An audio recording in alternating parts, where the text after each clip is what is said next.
from a personal standpoint, I was very intimidated to present this piece, the pieces that we read for them, just because, one, it's important to be respectful of the Jewish culture, and two, there were a lot of, it's always back to the words, but the language that my character speaks is very specific to Jewish life, and it's Hebrew, and it has a very specific pronunciation, so being respectful of how you pronounce the words, and also talking about religious items and pronouncing those things correctly. That was intimidating, but it was also really intimidating to just actually read it in front of people and see a raw reaction and have to listen to their reaction afterwards.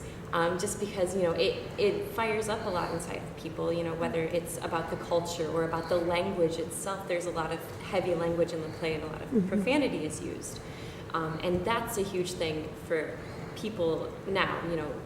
Language is a huge. It can cause a lot of stir in a social setting because some people are okay with profanity or some people are really against it, and so just using it as part of a show and presenting it to people who you're not sure who they are, that was also really scary. But I think, also getting to share these characters and this play with an older generation who, they have their beliefs, but maybe it could open up a new perspective for them to look at their religion and their beliefs.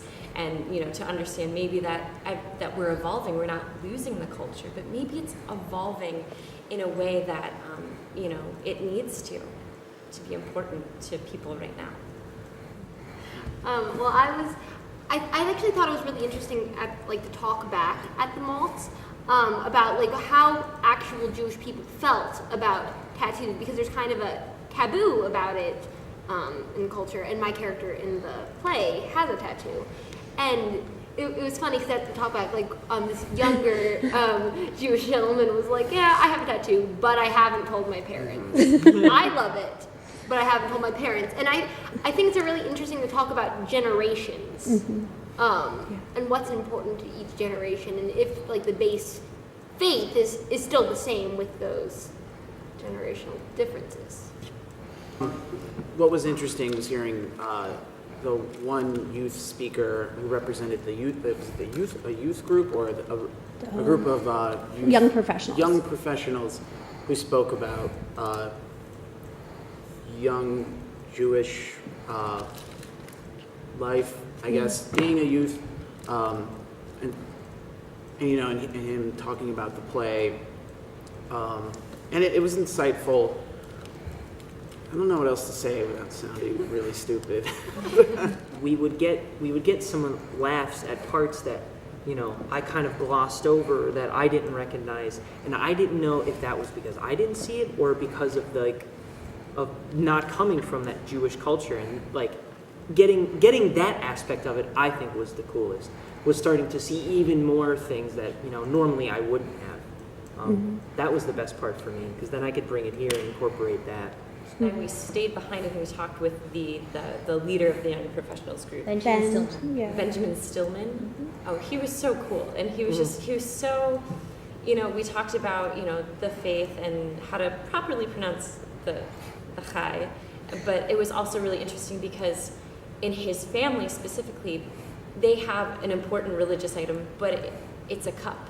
So even though he's a Jewish faith, it's just, he talked about the artifact in his family, that his family would have this type of conversation, maybe not as heated, but they would still be sorting it out to figure out who would get this specific artifact of their family. And, and that speaks to a lot of religions and a lot of families. There's always that one piece of furniture or sentiment that somebody wants, and, there will be a family argument.